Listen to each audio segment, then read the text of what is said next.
जैसा कि आप सब जानते हैं, जो कश्मीर घाटी में जो पिछले 1 महीने से जो टेररिस्ट एक्टिविटी हैं, गतिविधियां हैं, उस घटनाक्रम के परिप्रेक्ष्य में जो बाकी यहाँ पे तैनात सारे सुरक्षा बल हैं, उन्होंने अपनी स्ट्रेटजीज़ का पुनर्वलोकन किया और उसकी एक समीक्षा करी।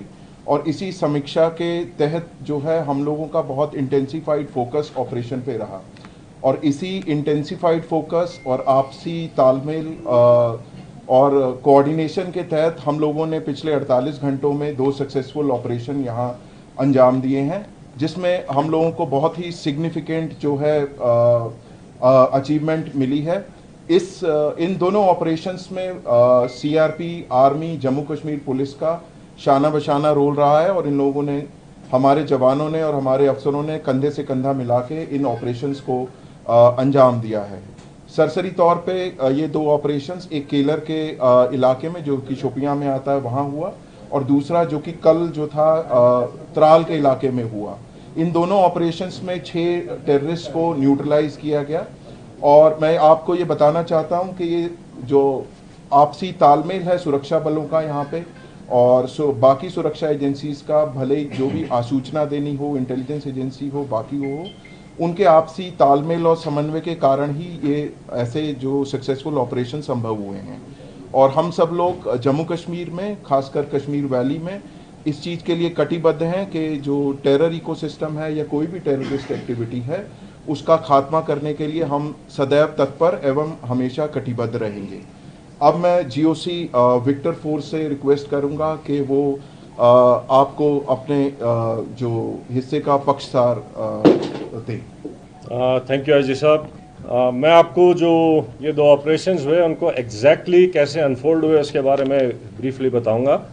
तो 22 से जब से पहलगाम अटैक हुआ है, उसके बाद से हमने कई एरियाज़ को एक फोकस एरिया बनाया था, जिनको कि हम एक फोकस वे में टारगेट करेंगे।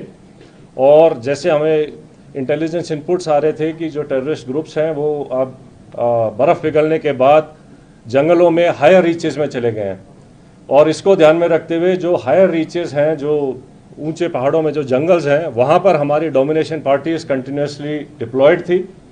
12 तारीख की रात को शोपियां के इलाके में जो काटोहलन फॉरेस्ट है, और स्पेसिफिकली केलर के एरिया में हमारे को इनपुट आया कि एक टेररिस्ट ग्रुप वहाँ पर हो सकता है। तो जो पार्टीज़ वहाँ पर डोमिनेशन के लिए पहले से ही डिप्लॉयड थी काफ़ी टाइम से, उन्होंने अपने आप को रिलोकेट किया, उस जगह के ऊपर फोकस होके क्लोज इन हुए। और सुबह के टाइम पे जब उनको वहाँ पर 13th की मॉर्निंग को जब एक सस्पिशियस मूवमेंट दिखाई दी, तो पार्टीज़ ने क्लोज इन करके उनको चैलेंज किया, और चैलेंज करने के ऊपर जो है जो टेररिस्ट थे उन्होंने तुरंत फायर खोला। उसके बाद एक एनकाउंटर स्टार्ट हुआ, लेकिन पार्टीज़ ने क्लोज इन करके उनको न्यूट्रलाइज किया।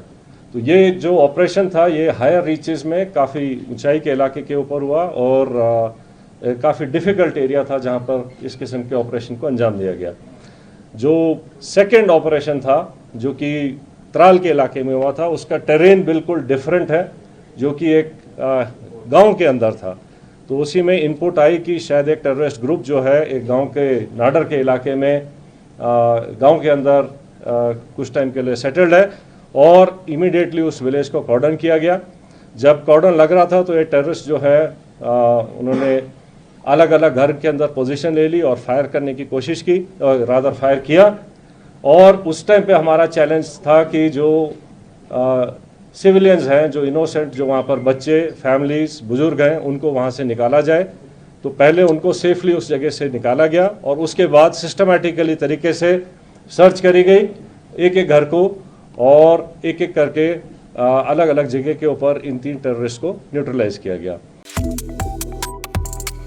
Subscribe to One India and never miss an update.